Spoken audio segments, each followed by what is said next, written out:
Hello there, and welcome to episode 11 of Smarks Without Attitude. We haven't been around for ages. When was our last? When was our last show? It was November for Montreal.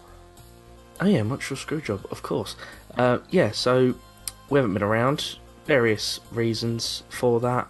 Mainly, I got that JR disease thing where half your face is disabled for quite a while. So I had that, and then I couldn't talk properly, and it was just horrible. So that's why we didn't do an episode for a while. But like good old JR, recovered, and there you go. You came back with Dr. Death Steve Williams, and you've done a heel turn, and Cole and Lawler just look confused, and everyone's like, this ain't going to work. Just bring him back at WrestleMania and we'll pretend it never happened. Yeah, and on a corresponding podcast, there's some bloke called himself East London who's taking the piss out of me. I was like, we've got fucking rivals, and then realised you're talking about Oklahoma. Oklahoma. Well, there you go. Barbecue sauce, JR. Barbecue sauce. So episode 11, we return. As always, your hosts, should I say, Reese and Harry. Say hello, Harry. Hello, Reese. How you doing? Apart from the aforementioned. That's all gone now, but I'm good. New year. Oh, that's good. New year. Bollocks. Yeah, and obviously with a new year it means that we've just said goodbye to a year. So, quick agenda for this episode. First half of this episode, we're going to talk about 2017 and just the major events and maybe a couple of big storylines that came out of 2017.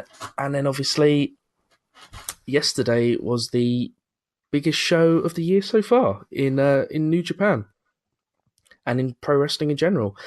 Wrestle Kingdom 12, January 4th at the Tokyo Dome, and we're going to go through that as well.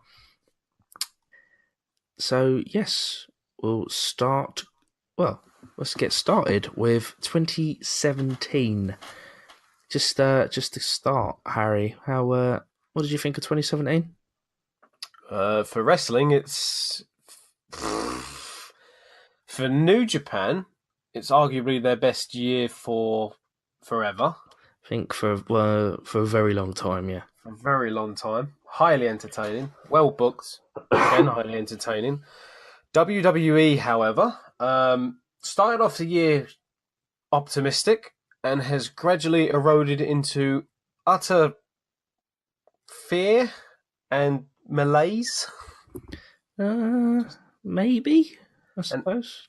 And like quite a lot of apathy. Like, oh, it's just happening now. And I don't feel as optimistic as I did at this point last year. Yeah, I suppose I can see what you mean. Yeah. Well, mine. I think mine's probably the same. I think I probably had one of the best years of watching wrestling I've had in years. In that I watched every New Japan event and loved pretty much every one of them. But New Japan isn't. They have their fair share of bollocks. So I'm not going to say that it was perfect and the greatest thing ever. But it was very much enjoyable in terms of watching wrestling, pro wrestling. It was very enjoyable. I think to simplify it, at its highest, the WWE was still not as good as New Japan, which even at New Japan's worst, it was nowhere near as bad as what the WWE have been doing. I'd say one thing that seems very clear after going back on the year is that WWE seemed to be at their best when they had up to 4 to 5 people in the ring, and they just did huge Paul Heyman inspired spot fests.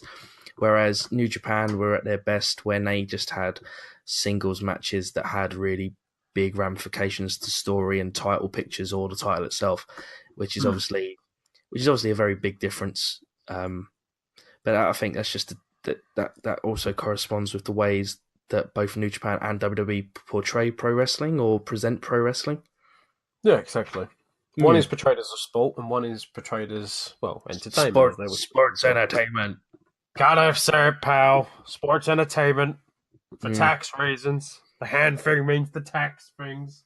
The taxes. The hard thing means the taxes. Gonna have to pay those Tennessee commissioners if we say sports entertainment, pal, Oh yeah, that's instead what of they got. wrestling.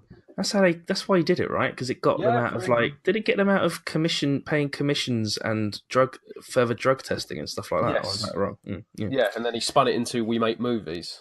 Oh yeah, that is wrong. We make movies. We make terrible movies. Yes. So, So, 2017, I've got here that WWE ran around 19 major shows. Obviously, brand split early on in the year. Well, no, brand split was last year, but brand split meant early on in the year that we got to a stage where we was having 2 pay-per-views a month, which they've seemed to have stopped doing that now because I think they've learnt that it's bollocks and it doesn't get you more network subs. But yeah, let's start with January. I'm just gonna run through the general bits and pieces that happen in each month that I've cobbled together. Please add more or correct me on any if you deem fit, Harry. yeah, of course, no worries. So, January 2017, obviously similar this time last year, Wrestle Kingdom 11 came around. Very good show. Did wonders for New Japan in terms of American eyes and expansion. New Japan World got a nice little bump, but obviously the biggest talking point was the first Okada vs Kenny Omega match, which Dave Meltzer awarded 6 stars, breaking his own star system and sending marks all over Twitter into meltdown, which was fun. How can one man take this non-WWE match and give it 6 stars? I'm literally shaking. Yeah, exactly. I don't get why. I don't get it. It's fascinating. It's hilarious, but Christ. Yeah. So Tyler Bates was crowned the WWE UK champion after the WWE got scared that ITV's World of Sport Oh my god. might turn into a terrestrial television monster. Oh my And god. yeah, he beat Pete Dunne in the final. Pete Dunne and Tyler Bates and Trent Seven to a lesser extent over the course of 2017 would have quite big parts to play in certain times of the year in WWE and NXT. Yeah, and just to spoiler alert for the rest of the year, ITV's World of Sport did fuck all. So yeah, From my understanding, from what has been reported on, Jarrett was adamant that the show would only work if it was on every week on Saturday prime time because wrestling can't have off seasons, and it's just yeah, yeah. Jarrett, to explain to our American viewers, we have 5 terrestrial channels. ITV is the second biggest after the BBC. It's where the X Factor is. It's arguably where the most popular, most entertainment shows are. And it would have fit right at home. Yeah, terrible entertainment shows. Yeah, yeah, but they still draw in the big views. And the idea that he was not willing to settle for having like 6 episodes and then an off season and then bring it back is mental. And it's basically killed that whole project off. It's not happening anytime soon. It's not happening at all. ITV basically didn't want to give it a ongoing slot. They said we'll do 10 episodes and see how it goes, where obviously that doesn't really work for pro wrestling. So yeah, that happened. Cena equaled the WWE's version of Ric Flair's title record. Was it 6? Are they both at 16 now? Is that the record? Both at 16. And January ended, well, it didn't end, but the Royal Rumble, obviously the biggest of WWE event. Orton won the Royal Rumble, a Rumble that was packed full of Brock Lesnar, Undertaker, and Goldberg, and featured Roman Reigns dumping out the Undertaker and then telling him that the ring was his yard now. So that was the end of January. What was your feelings on, because obviously we weren't recording episodes, Orton winning the Rumble? How did you feel about that? In hindsight, it was dreadful, but I'm glad you said that. And I do remember at the time being quite disappointed that he'd won, just because I just thought, I think one of WWE's really, really big problems, and it's not just the 2017 thing. It's since Cena stopped being as effective or as on the road as he is. They just don't know how to create stars properly and efficiently. They don't know how to give, like the amount of rubs that people have had in the last couple of years, just wasted. If you think about it, Goldberg ended up taking the streak rub from Lesnar, and that's just a complete waste of time. So that was Not to completely Brock. wasted. Not to Brock. It gave him something to do for 5 months. Probably earned him a few extra dollars as well. But Yeah, exactly. yeah, did you like the Rumble? It was all right. I wasn't part of the conglomerate of people that were happy if it was anyone other than Reigns. I thought Orton was a unusual choice, and I initially thought, oh my god, they're setting up Orton versus Cena at WrestleMania for the title. Like they'll be able to market it as it like, oh my god, there's like 28 world titles between these two, and I'll be like, oh god, no. But retrospectively, it was a bad choice, as you say. Hindsight, if we had it, we would have been screaming, going, absolutely not. Give it to Reigns, even at least give it to someone with like sort of fresh perspective. Yeah. So Elimination Chamber. Well, we roll into February. Elimination Chamber was a SmackDown pay-per-view. Was it a pay? It was a pay-per-view, wasn't it? It wasn't a network thing. Yeah. Previous year, it was a network thing. Yeah. Elimination Chamber. Bray Wyatt wins his first and probably his only WWE World Title. In the Elimination Chamber, cleanly defeating Cena and AJ Styles on his way. So you could also include Dean Ambrose in that as well. He did beat quite a few. I mean, not pin them directly, obviously, but he was involved in the match with multiple world champions before. True. They could have pushed it as a big thing. I was so happy that he won it. Yeah. But again, with hindsight, we were not to know.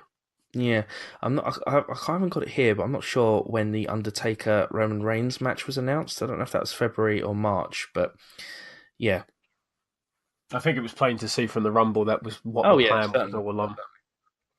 Yeah, so March we had Fastlane, which saw Goldberg squashing Kevin Owens to win the Universal title. Oh, God. I remember being immensely disappointed in this and was kind of hoping that it would be Jericho and Owens for the Universal title and Lesnar and Goldberg would just settle. But there was already rumblings in place where it was like Lesnar's going to win at Mania. It's going to be Lesnar Roman next year. And as all the pieces start to click into place, it's that horror that, oh my God, it's this predictable and this is going to be it for 2017. Indeed. And the aforementioned Kevin Owens and Chris Jericho, they're very fun TV friendship. Well, they're friends in real life as well, but they're very fun on screen, like best friends forever friendship, come to an end to set up a match at WrestleMania, which was dreadful. Just a little tidbit and a little. I haven't got this in my notes again, but it is 2017. Do you know who the creative powerhouse was behind the Festival of Friendship? I'll give you a clue. Jacobs? Oh, there you go. I didn't need to give you a clue. Yeah, Jimmy Jacobs. Apparently, Jimmy Jacobs was quite heavily involved in Jericho and Owens' whole shtick. The whole. I don't think he did the list, but I know he did. He was like their creative guy for quite a few of their segments, and especially the friendship one, the Festival Friendship one. Well, thank God he's still with the company writing great television pieces and hasn't been fired for something that was basically a joke. Well, no, unfortunately, the Young Bucks got him fired. But, no, Vince's pettiness got him fired. Yeah, that's more accurate. Yeah. Right, so April, obviously, WrestleMania 33. Lesnar defeats Goldberg, finally. Wins the Universal title. Reigns defeats and appears to have retired The Undertaker. As of recording. As of recording. As very important to put that, otherwise we'll be hilariously out of date by the time we get to April this year. Yeah, that was a match that didn't wow the fan base, I'd say. The ending is amazing, and that's the only thing that you really have to remember. The actual match itself. Which ending do you mean? Do you mean the ending of after the bell, or do you mean the run up to the bell? After the bell. Although the finish itself was actually quite good. I did like the crisscross. I thought the finish was appalling. You know that they botched the first attempt at the crisscross? That's why. Yeah. Taker's doing like a he's like wandering around. It's a bit. I thought it was quite and obviously the worst. Well, the thing that I think sticks in most people's memories is the very bad, failed, botched reverse tombstone spot that Oh God. they should have. Well, I mean, fair play. I like it when they try and fix their botches, but he tried to fix it and failed another time or two. But yeah, that match didn't go down too well. But the Hardy Boys' return went down very well. One of the biggest pops of the year in WWE. Yep. Right decision as well to have them win the tag titles immediately, but then their year it kind of dwindled away into Yeah, nothing. until more recently, which when Matt's been able to do his woken gimmick, actually, not his broken gimmick. God damn, pal, I love this broken gimmick, but Anthem keeps telling us stuff that we can't use it. Come up with something. Anything. Keep laughing. Keep laughing. Laugh for 10 hours. I love it. And Bray Wyatt lost his belt to Randy Orton in what I can only describe as a bad match. Oh God! Again, I was hoping Wyatt would beat Orton and would cement himself as like a new top level heel, and instead he basically used his best stock footage of insects, got beaten, piece of piss, dreadful. Yeah, I was sick as a dog watching WrestleMania. So I managed to watch it away in a delirious state from 7 o'clock in the morning, and it didn't finish until what was it? 7 hours with pre-show. So that's 7 hours. Yeah, it's fucking long. Fucking hell. Yeah, no, it was a draining, horrifying experience, and that was without the without being sick as fuck. Yeah. After WrestleMania, we had Payback, which had a match that I'd actually forgotten about. It was the Braun Strowman vs Reigns match. Roman Reigns. So many this year, though. Yeah, Strowman won this one, but this was the same event. This was the same event where the House of Horrors match took place. I think I'm the only fan of this match. Arguably worse than Orton and Wyatt's match from WrestleMania. This was their kind of rematch, but it wasn't because Bray Wyatt had just been traded to Raw, so the title wasn't on the line, and it was just some weird grudge match that was dreadful. That's because SmackDown had already made its decision on what eggs or what basket they were going to use for their eggs. And it certainly wasn't Wyatt, it was another man on the roster. Nice roidy man. Well, quite possibly. No, it happened. That's what actually, happened. Well, I don't know if they'd known by April, considering he actually had to put Mojo Rawley over in the Andre the Giant Battle Royal just because Mojo Rawley is friends with Gronkowski of the New England Patriots. Exactly. Although Mojo had a decent year this year. Did he? He's fucking flown right over my head if he has. He beat Zach last month. My point proven. And we just round off April by saying that Kurt Angle, who was inducted into the WWE Hall of Fame at WrestleMania, returned to active television as the new Raw general manager. Wonderful moment. Highly predictable, but wonderful to see him back on television again. Agreed. May. So they did the UK specials that were recorded in Norwich, which a friend of mine went to and very much enjoyed. And yeah, they were on TV. That kind of had ramifications, I suppose, for the NXT show in Chicago, because I believe Pete Dunne won the number one contendership to face Tyler Bate at NXT Chicago TakeOver at these tapings. They went down quite well. Nigel McGuinness and JR commentating on the network. That was quite good. It's depressing to think that McGuinness, I mean, it's the story of NXT this year. The WWE's best commentators, which is Renato and McGuinness, are all on NXT, and yet we have got Booker, we've got Cole still there. Corey's great, obviously. I'll be honest, Phillips is great. Corey's great, and I think Cole is just... I think he's either so jaded from doing it for so long that he just doesn't seem to annoy people as much as he used to. I do respect Cole because of the whole... When Lawler had his heart attack, and it was the absolute worst case scenario for him to be in, and it was devastating for him, obviously, and he held up his end, he was very professional, and from that moment I was like... Because he was in the middle of his fucking heel turn, if I remember. And from there on, it was like, oh, fair fucks, you know, regardless of what they'll do. I always remember him being that highly professional commentator, and they were very lucky to have him.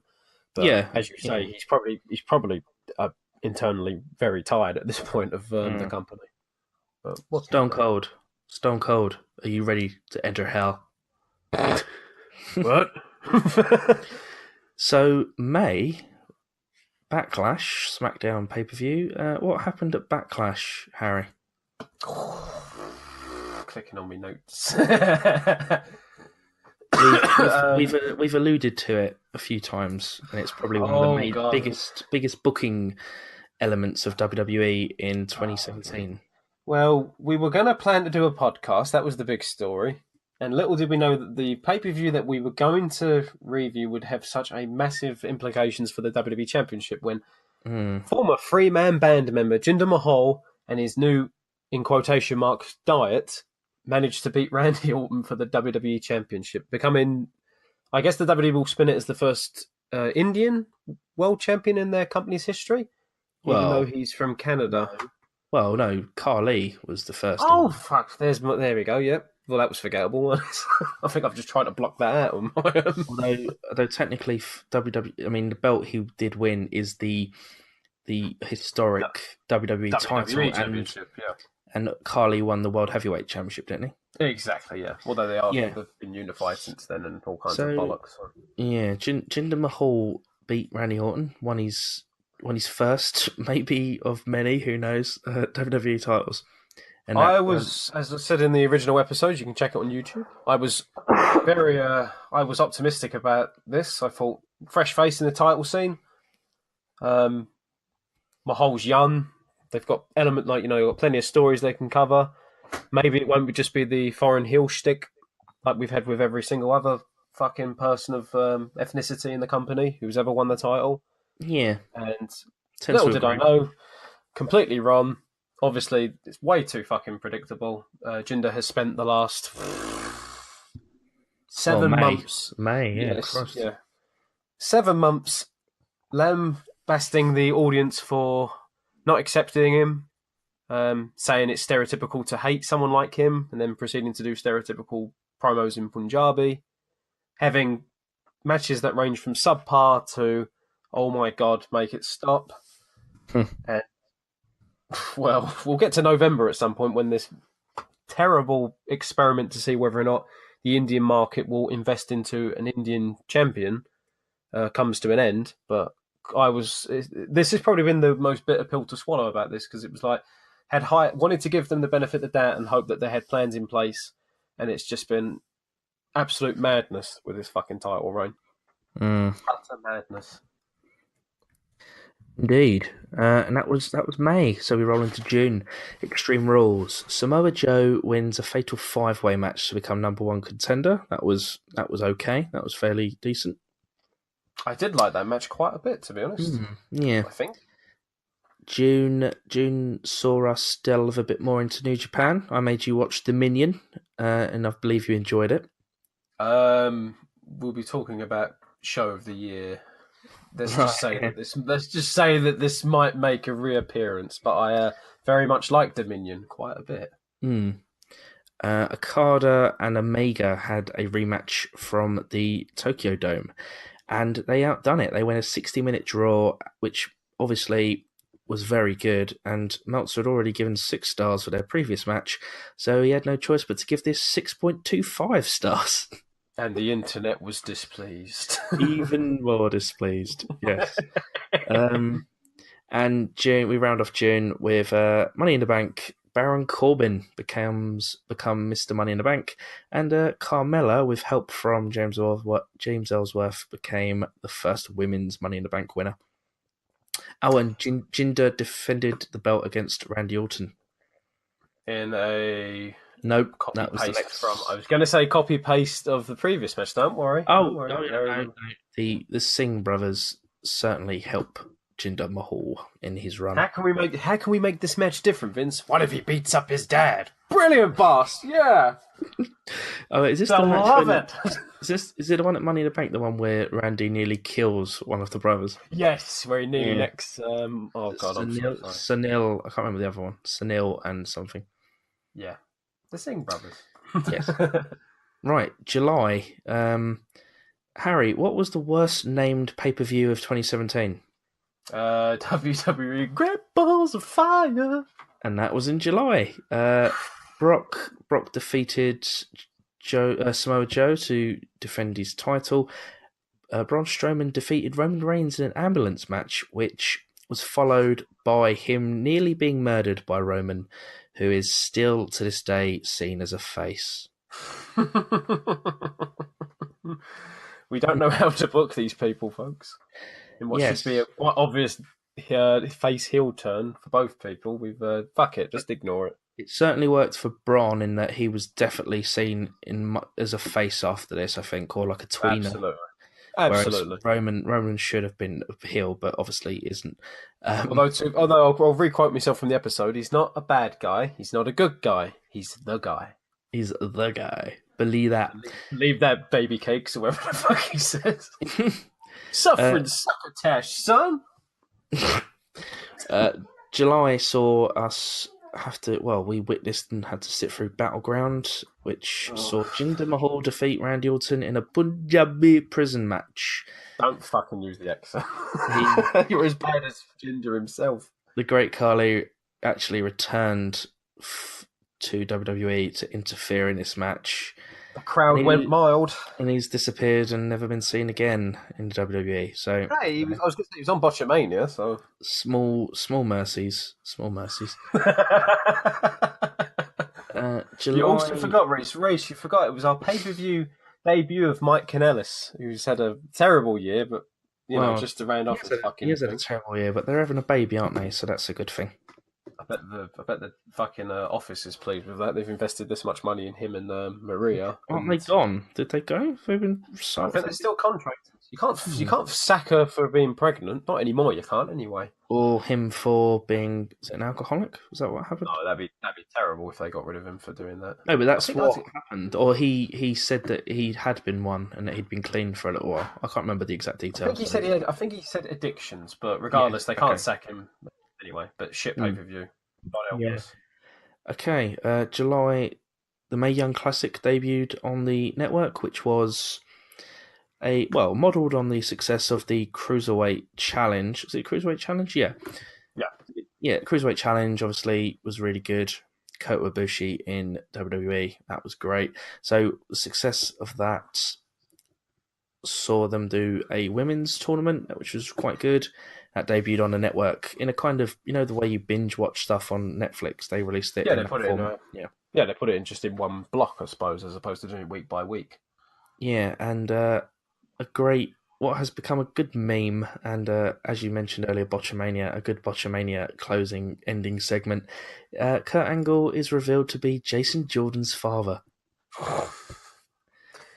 What was built up on television as a secret that would ruin Kurt Angle's career has unfortunately ruined Jason Jordan's career for the time being. I still believe that at one point it was going to be something to do with Dixie Carter, but they nixed it. I still think that. To be fair, that probably been much worse. So quite possibly. You get with what you get. I was going to say for July as well, New Japan's G1 special in the US. Oh yeah, sorry. Oh, I remember the Palm Beach? No, Long Beach shows. I did watch them. They were very good. Yes, main event was Cody versus Okada for the IWGP title. Night one that was, and then the main event on night two was it Kenny against Ishii for the US title, wasn't it? Yes, that's right. That was the point of the whole thing. Yeah. Yeah, no, that was good. That again showed some expansion for New Japan. Dumb question. Obviously, we might even get into this with the actual Wrestle Kingdom review. Would you rank the US title as their second tier belt or third? No, the IC title is definitely their second tier belt. I'd say if the US title was still around in a couple of years' time, and the US, and it's been booked well. And if they was to expand, I mean, there's always this rumor that they want to do some kind of like touring. They want a touring crew to do like, I think it's kind of like that part of America, like Long Beach, that kind of part Yeah, of America. They want to tour around there and do house shows and stuff a couple of times a year. I think the US belt would probably be used for that, but at the moment, I don't really know. And as far as I'm aware, it wasn't supposed to be at a level where it's second on the bill. Second or double main event. That's no, probably that's what I just, was asking. yeah. It's fair fucks to them for establishing a brand new title and making it seem like a massive deal. They are very, very, very good at establishing titles. New Japan has a lot of pointless titles. Just off the top of my head, the Never Six Man that Never Six Man title is just fucking dreadful. But yeah, they there was a lot of people saying they didn't need a new title. One person was Naito, who in his half shoot, half kayfabe Steve Austin don't give a shit kind of persona said that they didn't need a title and why pander to the Yanks. People did think that, but yeah, it seems to be doing quite well. The thing is that you give a new title, Kenny Omega, its first champion, and he is an absolute best match of the year machine. So this belt has so far seen great matches between Omega and Elgin at Long Beach, Omega and Ishii for the belt. I remember Ishii v Naito was really good. Omega has defended it at Ring of Honor maybe once or twice. I know one of them was against Yoshihashi, which was pretty crap and just featured loads of Young Bucks interference. He's also Trent Beretta, I think he defended it against, and that was quite a good match. It's just it's very hard for Kenny Omega to have a bad match when he's in his good non-t-shirted mode. So yeah, that's what I mean. If you would have had I say this with love because I think Juice Robinson, for example, was great, and that's another person he defended against. Actually, I believe he beat Juice Robinson for it. Oh, he defended it against. I could be wrong, but if you would have given it to him, I just don't think. I think it would be way down on the card right now. I just think, yeah, that they're very good at establishing titles. Then the best thing then is that they're very good at then building people to challenge for that title, and then building stories of people winning a title and stuff like that, which I will get into later, which surrounds the IWGP title, especially when it comes to building the guy to have the belt and storylines. But yeah, does that finish July? Yeah. Yeah, August, SummerSlam. Brock won a 4-way. He beat Braun, Reigns, and Joe in what could probably be described as the most fun match in WWE in 2017. Fun. Yeah. I say fun. I was going to say fun. Not best pro wrestling match, but fun. Yes, I would take that, yeah. Except the result was infuriating, but that's the story of the Universal title scene this year. Yeah, Jinder beat Nakamura at SummerSlam as well. Defending his title again. August, the G1 Climax finished in August with Tetsuya Naito winning his second G1, which gives him the contract to go and face the champion at Wrestle Kingdom 12, which we'll get to. He beat Kenny Omega in the final, which was a fantastic match. A fantastic G1 Climax finals weekend, actually, because the night before, Kenny Omega and Okada had the third match in their 2017 trilogy, with Omega finally beating him. It was a 30-minute time limit, obviously, with G1 matches, so you're not going to improve on 6.25 stars in 30 minutes. So they only managed a measly 5.75 stars. The Return of the Jedi of the trilogy. Yeah, or The Last Jedi now. No, because according to the fan base? According to Mark Hamill before Disney had a go at him and the fan base. I fundamentally disagree with everything you're doing. Ha ha! We'll break your fucking legs, Mark. You won't be coming back. And again, Mickey's pissed off, Tom. He'll be around us for about 20 minutes, Tom. I think it'll roll down soon. Yeah. They've had their trilogy in 2017. We'll get, obviously, there'll be more matches between Okada and Omega because they're so good. But the way New Japan's booking it, I think they'd book it every fucking month, whereas I think those two are desperately trying to make some sort of break because they're currently they don't want to burn us out. They're currently 1-1 with one draw, so there you go. Yeah. And to finish off August was the month that Baron Corbin failed his cash-in on Jinder Mahal. Rumoured to be because during a big talent meeting with the head doctor, is it Dr. Maroon? Is that the head doctor? So. I think so. As he was talking about concussions, I don't know if he ever made the NFL, but he made NFL teams. Former American footballer in the NFL, Baron Corbin, interrupted Maroon loudly, telling him that what he was talking about concussions was bollocks, or something along those lines, allegedly, which led to Vince souring on him and him losing the cash-in. Pow, can't talk up against our quack. Allegedly. Yeah, we're not CM Punk and Colt Cabana here. Thank fuck. No one wants to be Colt Cabana. But yeah. that was August. September, No Mercy. Brock defeated Braun Strowman, defended his Universal title again, which was I was a bit disappointed with that match. I thought if it would have gone an extra 5 minutes, it would have been a bit more fun. Yeah, and just getting story of the Universal title soon. Enzo Amore was moved to 205 Live and won the Cruiserweight title, which still annoys me, but whatever.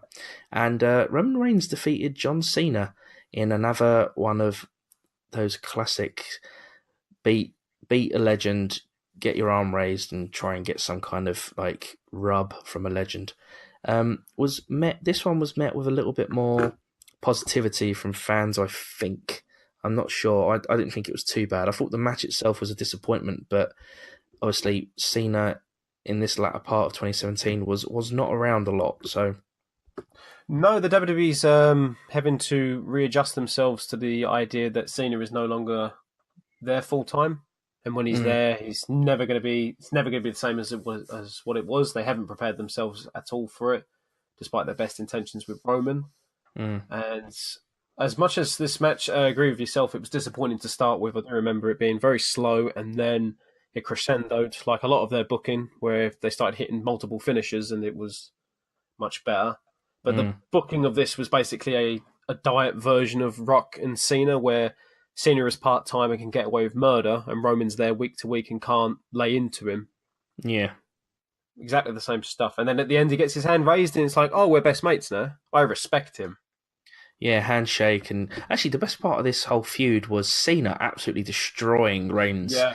That's what I mean. It's exactly the same as Rock and Cena, except it didn't descend into Rock, who obviously Rock could get away with murder, but he was still getting pretty much beaten on any promo against Cena.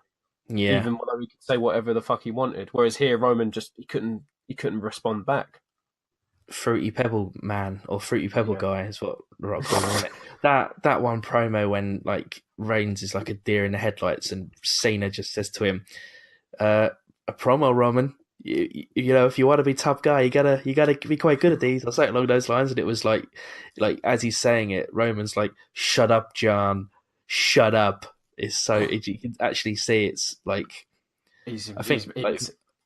Vince sent Cena out there to wind him up. You know, I know.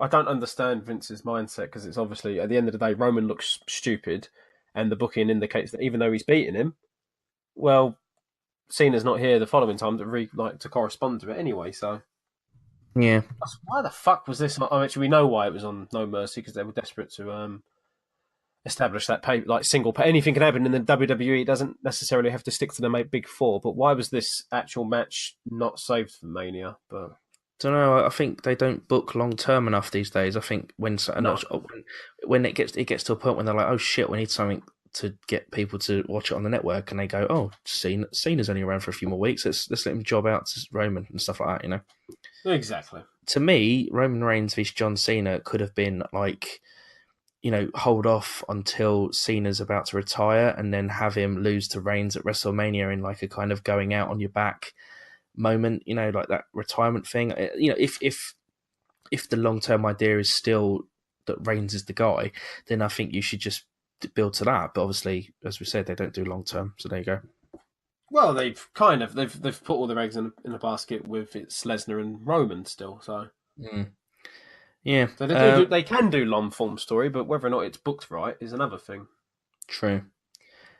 September finished, well, didn't finish, but we round September off with Kairi Sane won the Mae Young Classic with her wonderful driving elbow drop, which is the best elbow drop in the business. I'm glad she won. I think it was the most telegraphed thing in the world, wasn't it? And that finale where Ronda Rousey was in the crowd started off the great obsession of Dave Meltzer trying to predict what Ronda Rousey's going to do in the WWE. Which hopefully we still nothing. Well, oh no, I think if she, as long as she's not a female Brock Lesnar, which she will be, then it might be quite interesting. But the thing is, she loves wrestling, so that gives you hope that she'll take it really seriously. But she probably loves money a bit more, and the idea of only working 6 days a year and basically beating whoever the fuck you feel like for 10 minutes. She's a very, very, very, very, very wealthy woman already. So who knows?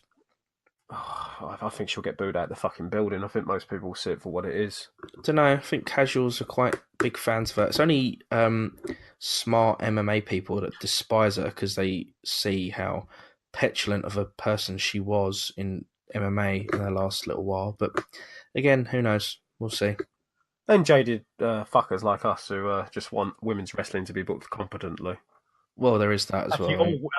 Scratch that. All wrestling competently. I'm not that sexist. We roll into October. Hell in a Cell. Kevin Owens had a feud with Shane McMahon, which, well, I was going to say culminated, but didn't because it's still ongoing. No. They had a Falls Count Anywhere Hell in a Cell match. Shane McMahon did one of these I'm going to kill myself spots from the top of the cage, but Sami Zayn, a newly turned heel, and saved his long-term bitter rival for some weird reason that I can only fathom is based on the fact that on SmackDown they went, no, well, we were friends because we're both Canadian and from the same part of Montreal. Yeah. And then he saved him. So anyway, they're a kind of duo now. Or more realistically, the writers were like, shit, we haven't done anything for Zayn in months. There is that as well. Heel turn, heel turn, heel turn, do heel turn. To be fair, since that, he has got some fairly interesting wins on SmackDown. So, Fuck, he's in the fucking title scene for the Rumble. It is interesting. Him pulling away Kevin Owens off that table has probably been the smartest career decision he's ever made. And Hell in a Cell saw Jinder defeat Nakamura again to end their program and to push Jinder's title reign into 5 months. Also, Bobby Roode and Dolph Ziggler had a match that existed. Oh God, yeah. Let's say that. It's all coming back now. That was a SmackDown pay-per-view. TLC was the Raw pay-per-view, and it was ravaged by major illness bugs. So Reigns got the mumps. Wyatt got and Bo Dallas had meningitis. Yeah, and Mojo. Jojo. Fuck, what's her name? Jojo. Oh fuck! What am I? Oh, Mojo Jojo from. Never mind. Anywho, yeah, there was a bit of that which ravaged the main event and the planned Finn Balor Wyatt match. So Kurt Angle came out of, was he retired in ring? He just retired to. I think people were waiting for Mania, but fair fucks to him, he was there and available.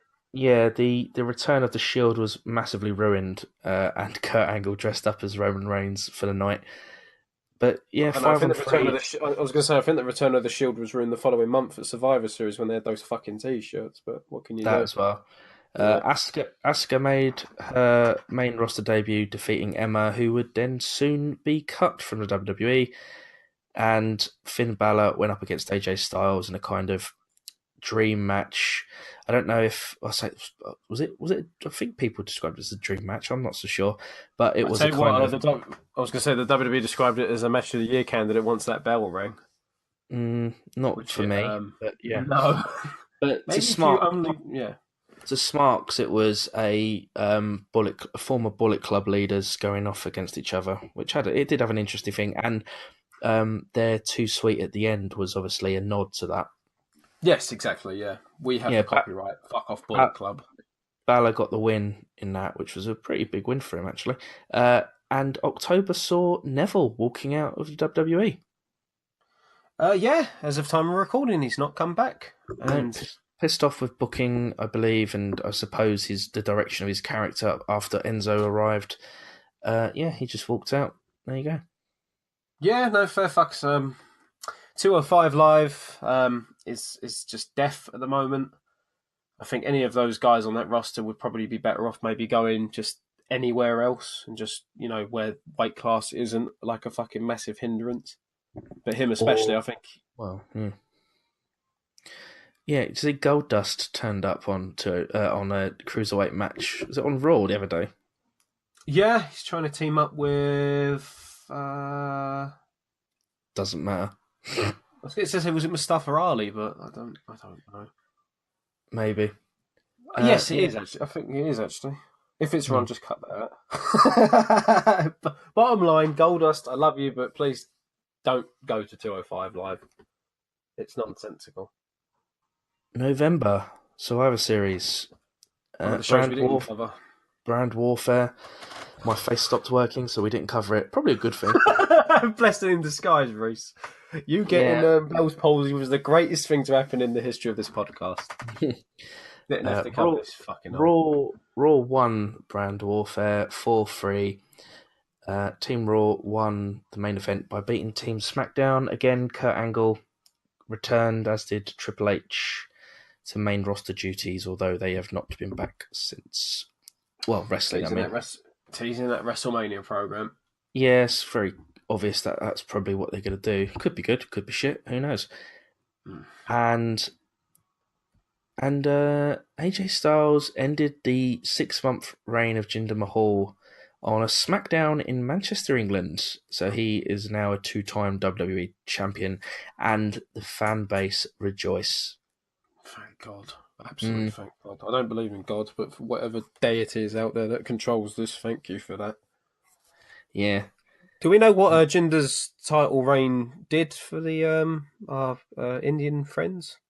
Apart from Nothing. they turned off, I was going to say they turned off in droves, didn't attend the tour, which had to be condensed from like 3 shows to 1 super show. I think it was 2-1, 2 nights in a row at one venue, which they only sold enough tickets to fill it once or nearly fill it once, so they put it into 1. And then Triple H went out there, and then Jinder jobbed to Triple H in India. It's almost like this entire nation of people isn't stupid enough to fall for this obvious pandering and would rather see what we want to see, which is well-booked shows. But maybe.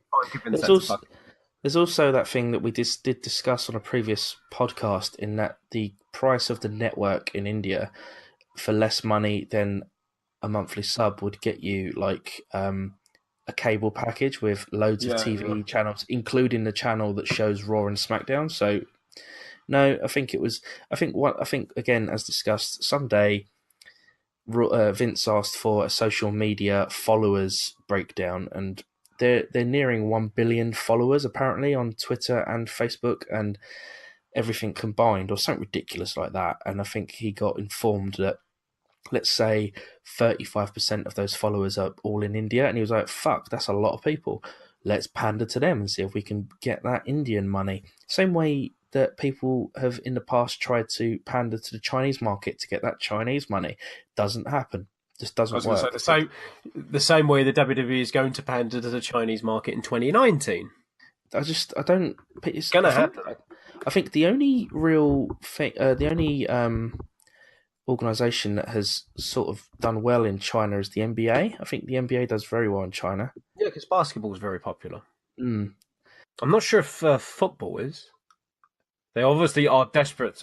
Our football, yes. Well, they have that state-sponsored thing where they sign really shit players for really expensive amounts of money. But yeah, that's the end of this unless Jinder's probably going to win the US title, I reckon, but no one gives a shit about that, so therefore no one gives a shit about him anymore. And No, at least it's over the experiment for now, anyway. yeah, I believe around November time was when Jericho first showed up on New Japan TV as well, by the way, which was a huge moment in terms of crossover. Obviously, Jericho has wrestled in Japan before, and he has wrestled at Tokyo Dome before, but Jericho and Kenny Omega planned their match. They have a match, and they had some wonderful build-up moments and interview spots and press conference brawls, and Jericho showing up in Japan during events and stuff to beat up Omega. But yeah, I think that started in November. Could be wrong. Please correct me, someone, if you want. You can if you want. Doesn't matter.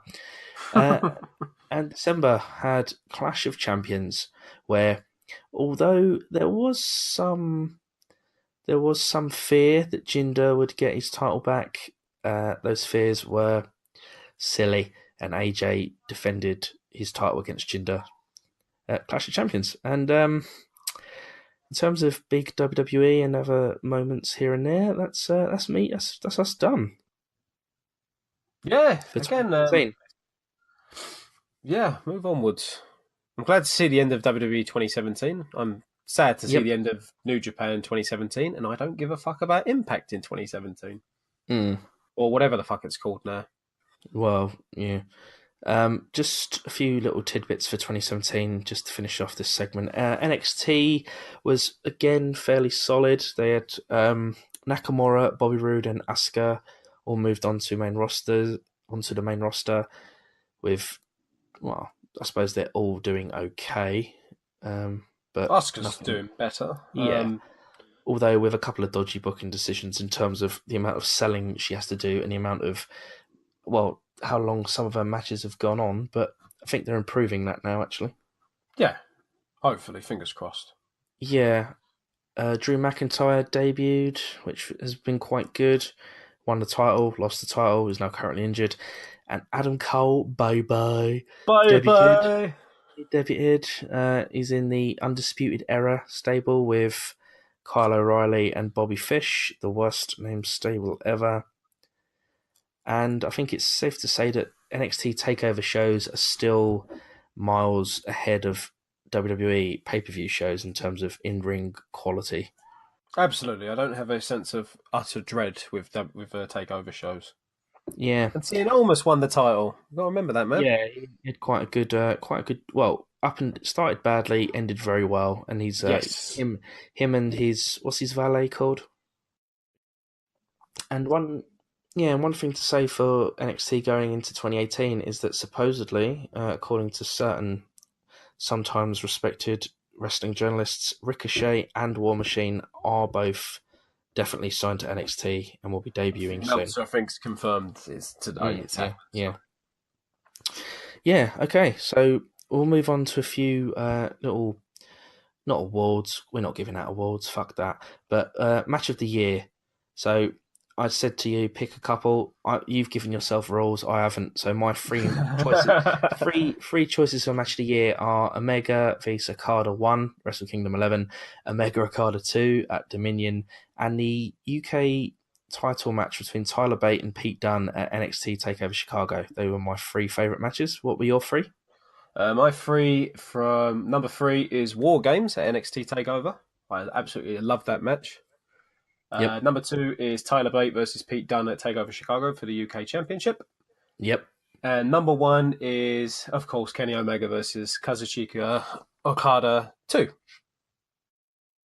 And three worst match of the year. It's probably quite harsh on Randy Orton, but I don't care. These are the three matches I least enjoyed. Bray Wyatt, Randy Orton, WrestleMania 33.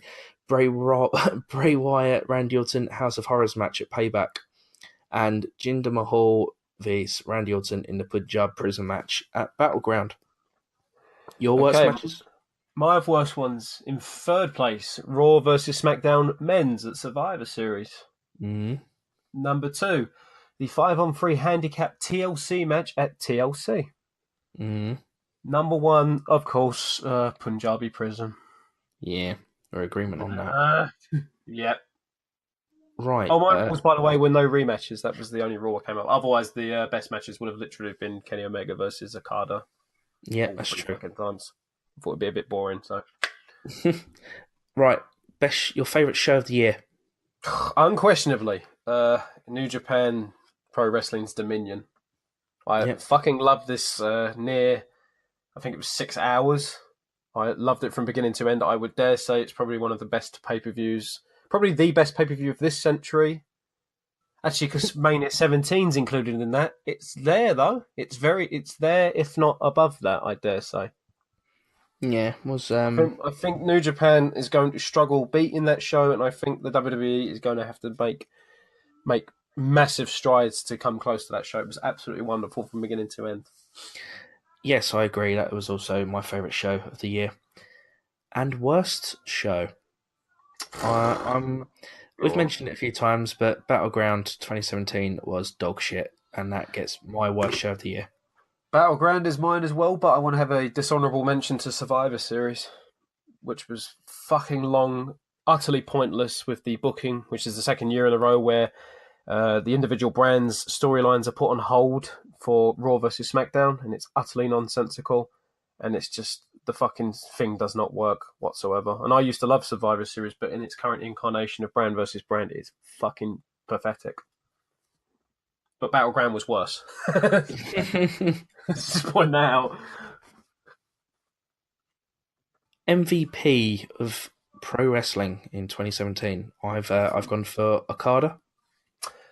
Difference. I've gone with Omega. I think Omega is far more important internationally to New Japan and their progress than Okada. And True. I think, despite the fact Okada has had a number of fantastic matches, I think Omega has been in a few more. The one that comes to mind is I know you mentioned the US title defense with Omega and Yoshitatsu, did you say, which wasn't very good? That was Yoshihashi in Ring of Honor. That's it, They had sorry. their match. That's it, sorry. But there's things where I've watched Okada and Cody, which I thought was decent but not great. Don't get me wrong, they've not had bad matches at all, but I think for that brand and their expansion, it's Omega. He's going to be the chosen one for that I one think if they want to yeah. make dividends. I think I think for me, I picked Okada just because of match quality. So just top of my head, he had a year where he got 6 stars. Was it right? 6 stars of Omega at the Dome in January. Then obviously Suzuki Gun came back to New Japan. He had a fantastic match with Suzuki. I think it was the New Beginning at Sapporo. I can't remember which one it was, which was fantastic. He then had a pretty good match against. I might get the ordering of this wrong, but he then had a really good match against Farley, or he got a really good match out of Farley. Shibata won the New Japan Cup, therefore Sakura Genesis. Okada and Shibata had a fantastic match, which is obviously tinged with a lot of sadness because it practically the headbutt spot basically ended Shibata's career, and nearly killed him. But he seems to be okay now, thank God. Did you hear the percentage of people that fucking die of that brain injury? He was told he had an 18% chance of living or Fucking recovering, scary. shall we say? Yeah, and he turned up at the G1 final, and That was a nice moment. Very told very. people what was it? I am alive. I'm alive. I'm alive. That's it. It's all he said. And then he walked out, which was very good. Grown men and women crying in the crowd. He is he is a big fan favorite, to be fair. Yeah, I mean, he had that match. He had another match. He had two more matches with Okada that year. With Omega that year. He had quite a good showing in the G1, which he did. He would have won. He wouldn't have won. I don't know if he would have won, but he would have won his block had he beat Omega. The match with Evil wasn't terrible. He had a good match with Tiger Mask W, who is obviously Kota Ibushi. At some point, that was pretty good. So Tiger Mask W was Kota Ibushi. I know. Yeah. I'm joking. We had this joke in Dominion. Oh right, okay. Flashbacks, folks. Check out our think episode on Dominion for my reaction to that. match quality wise, he was just head and shoulders above everyone in the world. So that was my basis of I that. do want to point out I did list four honourable mentions. Carter was obviously second MVP of the year. Third was AJ Styles, and this is principally because he is the WWE's best wrestler, and it's a testament to himself that he was the one that was chosen to get the belt off Jinder and try and put something back for the fucking world title scene on SmackDown. Number 4 is Naito. I know you can say he's the Stone Cold of New Japan at the moment, but Wrestle Kingdom was his moment. He was the guy, in my opinion, that should it should have been his day in the sun, as I put on Twitter. Let's get to it. We'll get my other one, despite the fact I put his match as one of the worst in the year, Kurt Angle. Despite the fact that WWE had such a really bad, string of luck towards TLC, when they announced Kurt Angle's return to the ring, it basically lit up the whole fucking, Twitter sphere, as Michael Cole would point out. Twitter is lighting up with hashtags such as Angle, Kurt Angle, and oh my god, Kurt Angle's not dead, LOL. Yeah, I think actually that's a good point. It's actually worth saying that on 3 days' notice, he returned to the ring probably with no preparation. And it wasn't great. It wasn't amazing. It was fun. It was nostalgic when he did an Angle Slam. Shame about the rest of it. I was going to say, shame about the other 35 minutes of that match. He did the pin, didn't he? Because he was the Reigns in the triple powerbomb and then done the sexy pin. Was it on The Miz that they won? I can't remember. I'm a bit dumbstruck that there's pinfalls in a TLC match. He did the sexy pin, didn't he? Yeah. Yeah. It's sexy, Kurt. I think but that's good. No, that was my top 5. No, that's cool. And worst, I've got it here as worst in class, or shall we say, the least valuable player. I was going to say least valuable player. LVP. The LVP. I think we've probably got the same person. Who's yours? I've again listed 5. So from number 5, Baron Corbin. As of time of writing, because he'll probably win the Rumble. Hint, hint. Number 4, Jason Jordan. I feel like this is not a test. This is not a put down of his wrestling acumen. His booking has been head-scratchingly bad, and I can't see it getting any better. There was a little brief moment where he looked like he was going to turn heel, but that looks like it's been put on hold for the time being, as he's now tag team champion with Rollins. Yep. Number 3, Randy Orton, guy who wins the Royal Rumble, has somehow managed to. Well, his career seems to have gone on like a downward curve since then.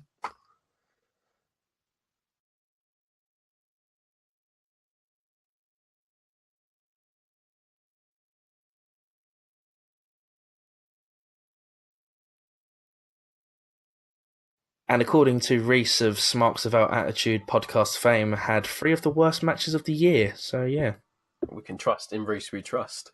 Number 2, Bray Wyatt, similar circumstance. A guy who won the WWE title from John Cena and AJ Styles, Dean Ambrose, and everyone else in that match, and defended it at Mania, has been on just a downward curve where his only saving grace this year was not having to dress in drag at TLC against Finn Balor. Don't lie and say you didn't want to see it. A little bit. Number 1 is the antithesis of Kenny Omega. Whereas Kenny Omega, I think, is the most valuable player in New Japan, where he's going to be wholly responsible for their expansion and success in America, Jinder Mahal was his polar opposite, where he was given the keys to the kingdom, was told, we're going to expand in India, we're going to have tours, we're going to have mega rupees, it's going to be great, and somehow managed to bring that audience to lesser numbers. Tours were stripped back to like one show, and he had one of the most infuriatingly bad title reigns for quite some time. So Jinder is my least valuable player. Yep, Jinder is Jinder won my worst in class award as well. Fuck. Yeah, it can only get better. Hopefully. Yeah, so I mean, the only things left that I was just going to mention as like misc points. I know you're more disappointed or annoyed about it than I am, but Brock Lesnar's 2017 kind of The first quarter of it was all around Goldberg getting one upping him, and then obviously him getting the belt off Goldberg, and then since then he's defending it a few times, and he's been sporadic with his appearances as he usually is. Yeah, that's just what happens when you have Brock around and you put the belt on him. The sooner he goes now, the better. He's not establishing the Universal title with a year-long reign where he's only seen a dozen times a year and defends the title less than a handful of times. Mm-hmm. I know wrestling is principally a case of when it's predictable, it tends to be best because it makes logical sense. But Yep. this booked predetermined destiny between himself and Roman and this year's Mania, I should say. I love Roman at this point. I think he's a solid hand, and he probably is the guy to lead that company. And he's made much bigger leaps than Cena did at this point in his career. But holy shit, I'm not looking forward to the conclusion of this long storyline.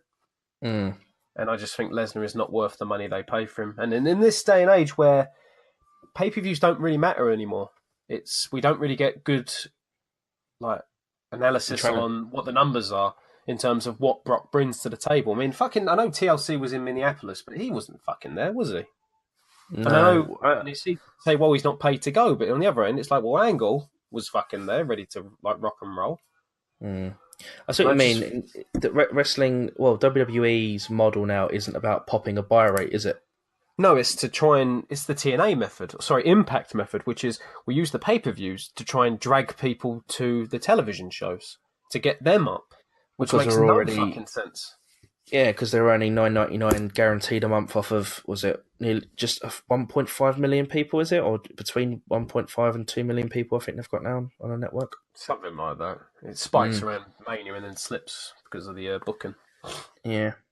No, I tend to agree with most of that with Brock. I don't mind Brock. I think what hurts Brock is that you have Brock, and then you, to a degree, have Roman, and then after that on Raw, you have a lot of people that, if booked correctly, could probably fill like a kind of vacuum of stars, but they just don't book them right, and it's just not going to happen. So therefore, they still rely on Brock Lesnar to be that. Oh, Raw. Paul Heyman's going to do a 10-minute promo with Brock standing there for 10 minutes, just smiling and jumping up and down. It's still probably going to be the best part of Raw because of Paul Heyman. There's just they just still can't develop anyone to fill that gap or to successfully challenge Brock and get the belt off him and send him away for 6 months without anyone going, oh, I miss Brock. When they tried it with Roman, they had to change the finish of the WrestleMania match. Yeah, exactly. But that does lead me to the last talking point I had for 2017, which was Roman Reigns. Okay. And Roman, I think again. Yeah. Well, I was just going to say, I think you just mentioned it. I think he's had a good year. I think his booking has been a lot more. Like, I think it's been a bit, even though it's obvious, it's been obvious all year where it's going to lead to, and that is WrestleMania 30. Is it WrestleMania 34 we're coming up to? I think so. Yeah, it doesn't help that they don't put numbers on the end anymore because they feel like it makes it old. So WrestleMania 34 is so obviously going to be him and Brock, and him beating Brock more than likely. But I think the booking has been a bit slower. He's had some quite decent feuds. He's in the middle of a feud with Samoa Joe at the minute for the IC title, which is interesting at least, especially for TV, and the run up to Royal Rumble, which was like 5 or 6 Raws without, that's the amount of build. I think he's improved quite a lot in the ring. Yeah, his matches with Braun were not a case of, oh my god, it's 2 big men, it's going to be slow as fuck, it's going to be bad. They were all good, surprisingly. Yeah, I think he's going to be the champion soon. I actually think that when he beats Brock, so is there anything you want to add about Roman Reigns this year or last year? It's similar to Brock. We already have a predetermined destination, but at least Roman has been there and has been delivering quality matches and mostly good programs with his opponents. So I've not soured on him as much. Sod's Law, in 6 months' time, I'll be going, oh my god, make this fucking stop. He beats everyone. But for the time being, no problems with Roman. Looking forward to him finally taking the torch as such. Yeah, and I think they've even been quite. I think even that Cena thing where it showed you where he still has vulnerabilities in his character or Yeah, in and his his promo promo. work. But I think that was good. I think that was quite a good thing. It was good to see. It was good to see that he was presented as a not perfect and not as the Superman that he was. Previous that pissed everyone off. The other thing to remember as well is that Cena's not there every week. Cena does this program, he fucks off to make a film about balls or something, and he doesn't have to worry about it. He doesn't have to deal with the repercussions of saying, "Yo, John, remember all those years that you couldn't turn heel because they were blah or whatever?" He still has to be there every fucking week, so he has to like Yeah. hold the line as such. I Yeah. love this whole Okay. fucking podcast is descended to us defending Roman Reigns. Well, we'll end this part by just very very quick predictions. Just off, I'm just gonna say I want you to predict Royal Rumble. Oh no! I want you to Go on. let's just do something really silly. Let's just do well, not silly. Let's just do Royal Rumble winner, Mm-hmm. G1 winner, and just a misc prediction that you want to make. So I'll go first. Go on. As said in previous episodes, I think Baron Corbin is going to win the Royal Rumble. Mm-hmm.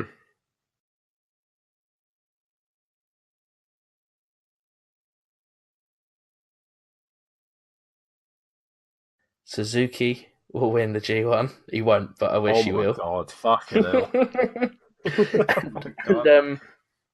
my misc prediction is that Roman Reigns will defeat Brock Lesnar at the WrestleMania 34 and will go on a title run which beats CM Punk's 434 days. I think it was his or whatever his record was. He'll beat the CM Punk record. Okay, What are your my three? turn. Oh shit! Rumble. Don't laugh. Shinsuke. Salute to Okay, Shinsuke and AJ at I'll take Mania. that. I would take that. G1. Just purely because of his appearance on Wrestle Kingdom. Jay White. Not a bad shout. Yeah, Yeah. Well, I'd be glad to be wrong about he'll that. he'll Spoilers. be in. He'll be in it. Yeah. Yeah. Off prediction. Oh my god. Fuck. Cena will beat Flair's title record at a random B show with 1 month's build, and Okay, it will piss everyone off. okay. That's obscure enough to count. Okay, Yeah. that's good. Obviously, this has been recorded, so we can come back to it if any of us are right. And we've been quite good. We have been good for predictions. Yeah. Right. So that brings an end to our 2017 recap and our very silly, maybe quite good 2018 predictions. We'll see. Right, this has probably gone on. This segment's probably gone on a bit longer than we You planned. intended. Yeah. So what we're gonna do is this is episode 11, and you can do your Dusty impression in a second, Harry. But what we'll do is we'll turn Wrestle Kingdom 12 into episode 12. Wrestle Kingdom 12, baby. Daddy, it's going on to episode 12 of the Smacks of That Attitude podcast. It's actually not bad. It's because I keep listening to Bruce Pritchard's fucking podcast and he's fantastic at it. Did you know, oh, fuck, I'll just quickly include it. You know when Goldust dresses up as Dusty? And he goes like, I won 27 titles against Ric Flair. That was Bruce. That wasn't Dustin. That was actually Bruce dubbing over him. Oh, fair Anyway. enough. And yeah, right. So okay, what we'll do is we'll call this an episode. So thank you for Yep. listening to episode 11. If you're listening to episode 11, please just listen to episode 12, which is also going to be available right now because I'm going to release these both at the same time. So, and if you are only listening to episode 11, then please you could subscribe to us on iTunes, and I'll probably update the YouTube page with most of the episodes that I haven't uploaded yet. And we're on SoundCloud / Smarksville Attitude. We're on Twitter, SWA _podcast, which we bloody need to start using more of, which I will. You need to start using. I think Stop getting banned on fucking Twitter and start using the other account. Yeah, Piers Morgan, you cunt. There you go. I bet he reported you because you called him a slug. Yeah, that was it. Sorry. Yeah, and we've got an email. It's smarksforactually@gmail.com. I should really check it. But yeah, cool. Thanks for listening to this episode, and listen to episode 12, which is going to be recorded right now. So, toodaloo, bye-bye. Say bye-bye, Harry. See you guys. See you at episode 12.